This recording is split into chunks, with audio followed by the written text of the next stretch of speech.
Before we begin, which is obviously looking into the latest product from MST, I would like to give a huge shout out to my sponsors, which are obviously Asiatis, who has helped not just me but also my crawler club since the beginning of our club, which is the Siput Park Trophy.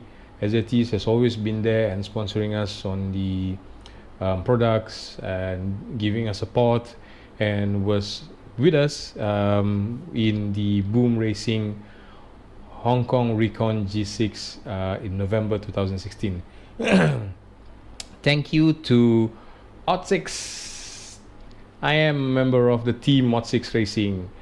Huge shout out to team TOR. Hope to see you guys soon. Hope we can crawl somewhere soon.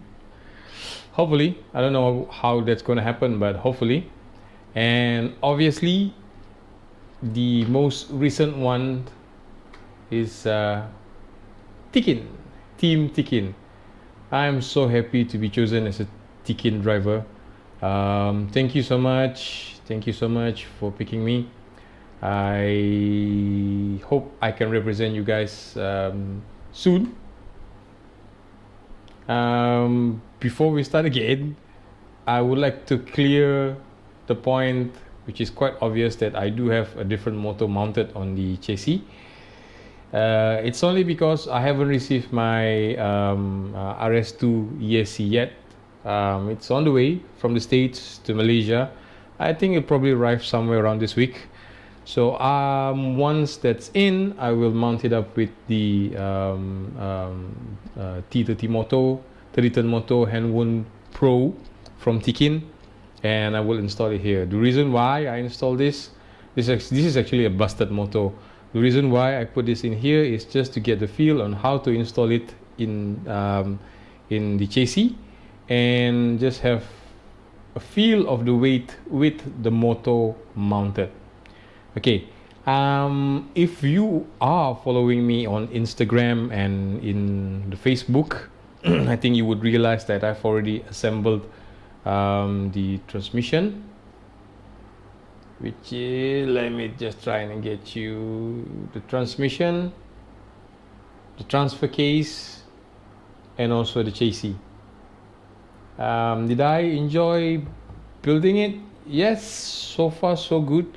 The instruction is quite clear on how to install everything. The manual is quite good. The manual here, which is from MST, it's quite a basic manual, but it is pretty much spot on everything. Just to read aloud here, it says here the wheelbase is, I hope you can see, the wheelbase is 300 millimeter width, 230 millimeter. The gear ratio, the tire weight, shaft driven, full-time four-wheel drive, front and rear MPA axle. Got a nice picture of the chassis here. Quite a good quality paper which MST is using for the manuals. But don't bother too much about the manuals, because you can always download.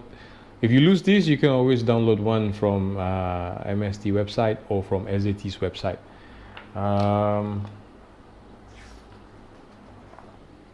In the manual,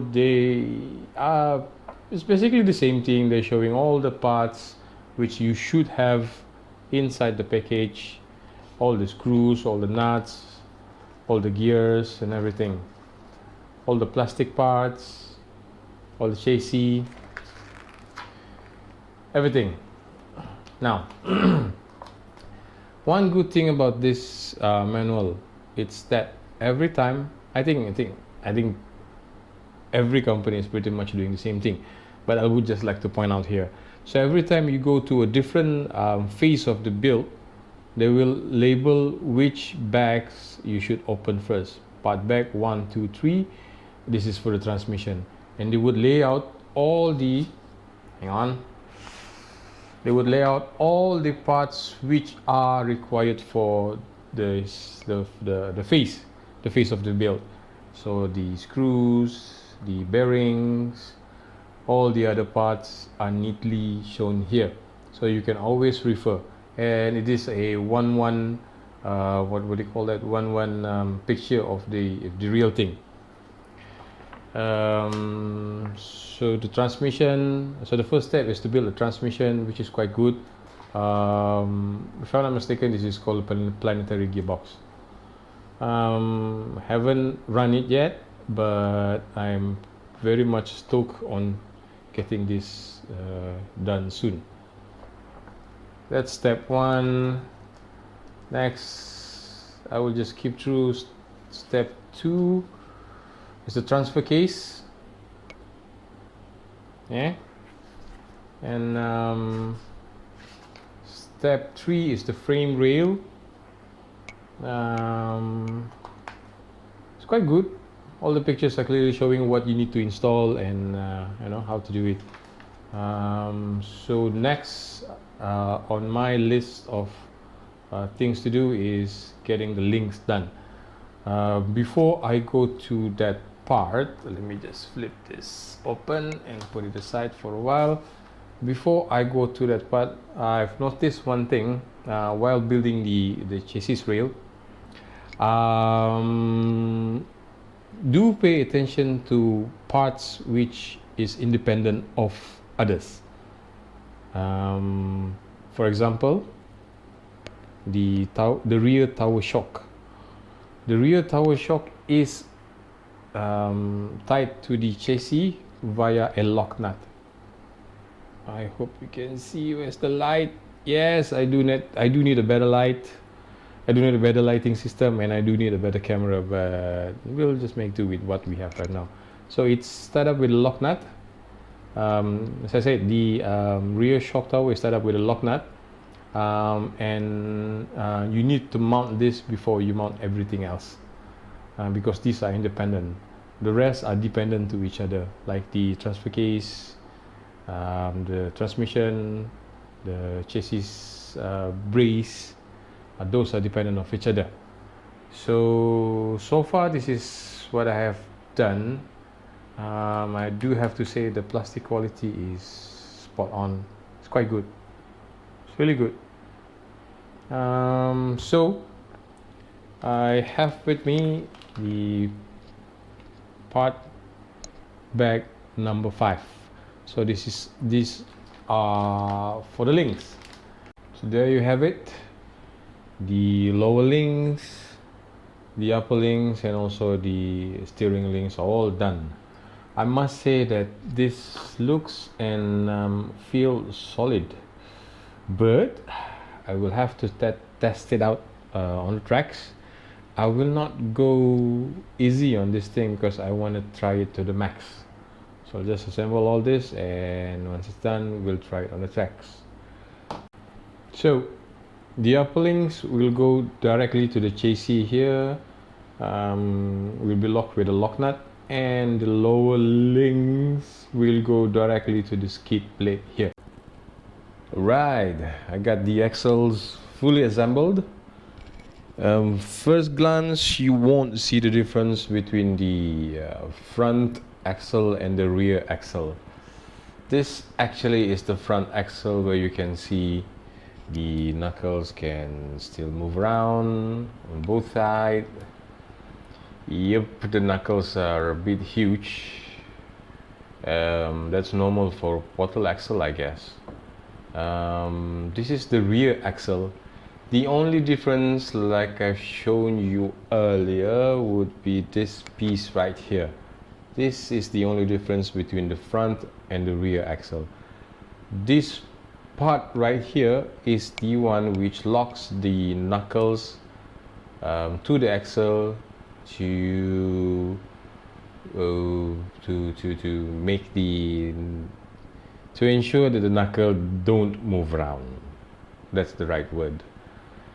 So axle done. So what's next?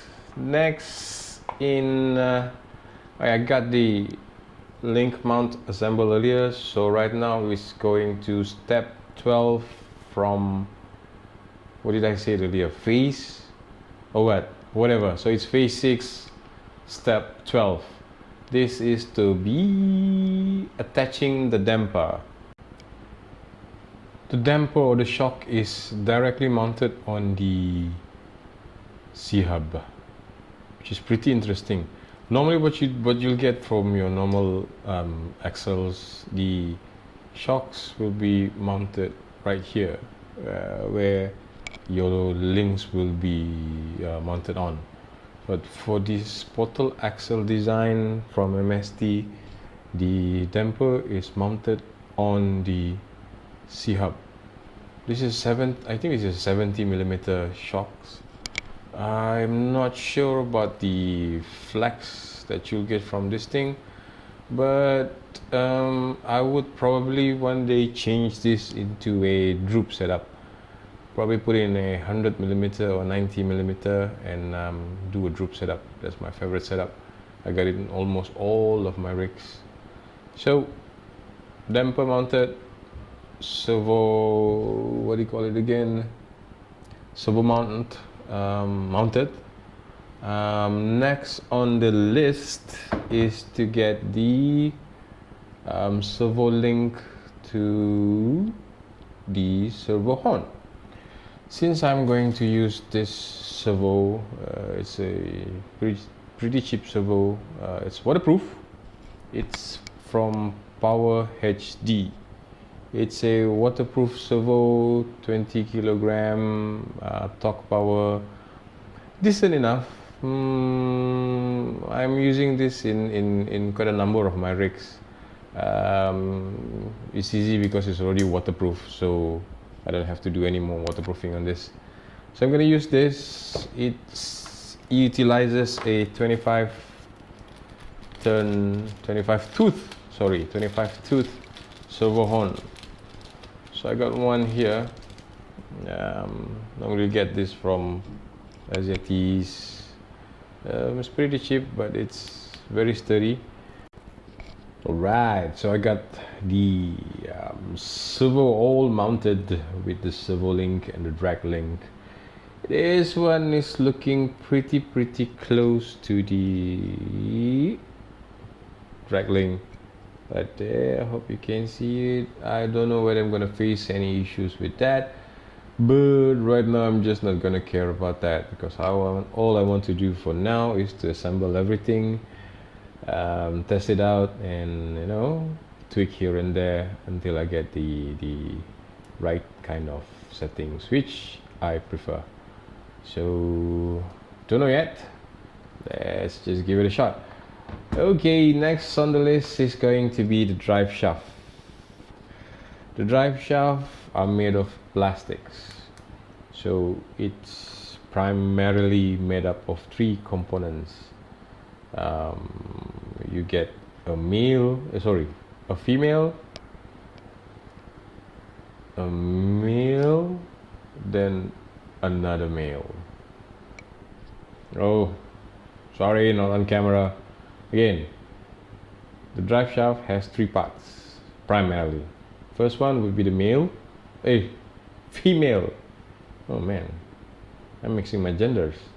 The female, then you get the male part here, which goes in there, and another one which goes right there. Alright, so in the manual it says to use this part, the drive shaft. It says to use the short one, so we actually do have the short part and the longer part. So I mean, it's a short, so I'm just going to use the short one. So we're going to chuck these longer ones away for now. I'm just going to put it back in the plastic bag, and I will start to assemble the drive shaft, and probably the next clip you're going to see it's already mounted on the axles. I've installed the last bit of the build, which are the sliders, the battery tray, and also the front bumpers, which gives us everything installed, full frontal. There you go, MST CFX-W. All done. Gotta get it on the trail really soon. First thing I would like to say is, man, the ground clearance is I don't know what to say. It's just that thing with a portal axle. It's almost 60 millimeter for the ground clearance. Using my favorite tires, which are the Voodoo KLR. This one is the silver. Mounted on my favorite wheels, which are the crates from Boom Racing. Currently I have a Power HD 20 kilogram servo. This actually is a busted motor, but I'm just putting it there while waiting for my tick-in. So there you go, it's all done. MST does give you a full set of tires. These tires are quite soft, and again, the tires are pretty decent. It's soft. The tread pattern looks like it came out from a Jurassic Park movie. It's kind of scary, but I'm sure it works well. But since I'm driving a Voodoo, like they say, once you go Voodoo, you'll never go back. The MST CFX-W kit does not come with a body. So MST is telling us, hey dude, get your own body, whatever you want. We don't want to dictate what you need to mount on this beautiful yet very elegant chassis of ours. Pick your own body and, you know, put it on. Decide by yourself. So that's my next issue. I really don't know what to put on this. I have two available bodies which I haven't sprayed, which I haven't done anything. The first one would be my Proline Toyota Hilux. This one comes with a bed.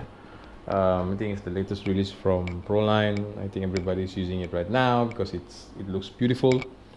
On this chassis, I don't know, it doesn't do that much justice for the body, because this body is designed with a bed. It's designed for the axial SCX-10 and SCX-10-2, 313 millimeter wheelbase. This one is the CFX-W is 300 millimeter. So I don't know, probably just use the head without the bed. I don't know. It does look okay-ish in a way. I like the way it looks rather nice. Yep, it looks good actually, but I don't know. Need to decide on that later. The next body which I have lying around right now is my my D90 pickup from Team Rafi. This looks good as well, but it's a hard body, so it's top heavy. With this much of height, it could create a problem for it to easily topple over. I am not sure whether I want to use this body for hardcore trailing or just normal trailing, scale trailing. I'm not really sure because I kind of like this body that much. I do have some design which I want to use on this, but anyway, I'm not really sure yet. If I do decide to go down that path, there are quite a number of things which I need to do. Numero uno is the shock tower. I need to remove the shock tower because this thing just won't fit there, no matter what, because of the bed. It can't fit there. I need to remove the shock tower. I need to change the shock setup either into a cantilever or a leaf spring. I'm not really keen on leaf spring because I think it's a bit too stiff. It's just me, guys. I know there's many leaf spring lovers out there, but I am not a fan of it. Or probably I can change it into cantilever exactly like my Toyota LC70 chassis, where I changed, not me, Mr. KS Wong, changed the normal shock, remove the shock tower and change it to a cantilever by using a rocker arm and a spring and some DIY stuff. So that's the first thing I need to do. The second thing I need to do is, if you can see, the wheelbase is off a bit, so I don't know, I need to shorten the wheelbase. If I do that, I don't know whether it looks good or not yet. I'm not really sure, but the wheelbase is a little bit off, so probably around 30 millimeter, probably around 260 millimeter for this one. Second, the third thing I need to do is to create a body mounting for the hard body. I need to use some metals here, alloy, to mount this on. So I'm not really sure on that yet. I probably won't use this on this.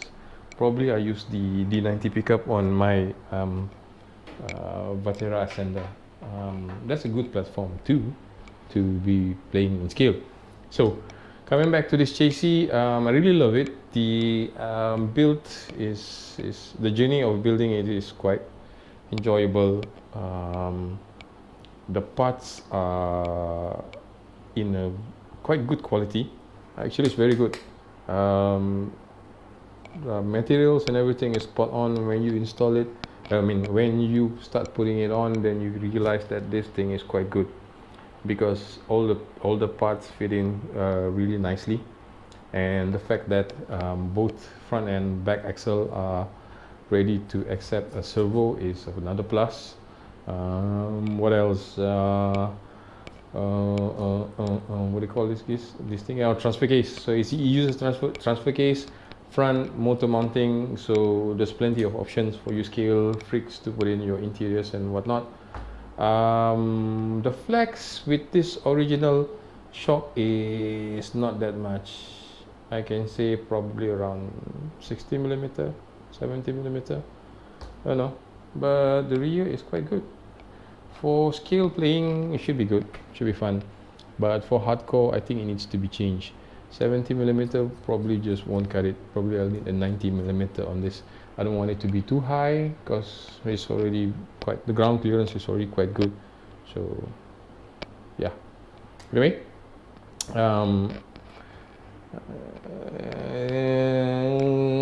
one more round looking into this. That's the side, that's the back, yeah, here, and front, and yeah. So my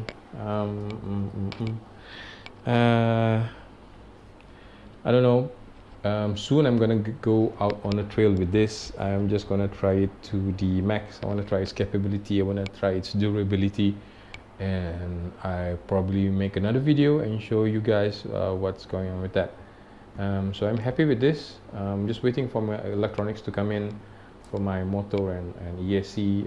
I do have my receiver and everything ready. So yeah, wait for my next video on I'm going to trail with this, so wait for the next video. Thank you for watching. If you like this, please do click the like button. Like always, like, subscribe, share. Till the next video, thank you so much for watching, and do support us. Thank you guys.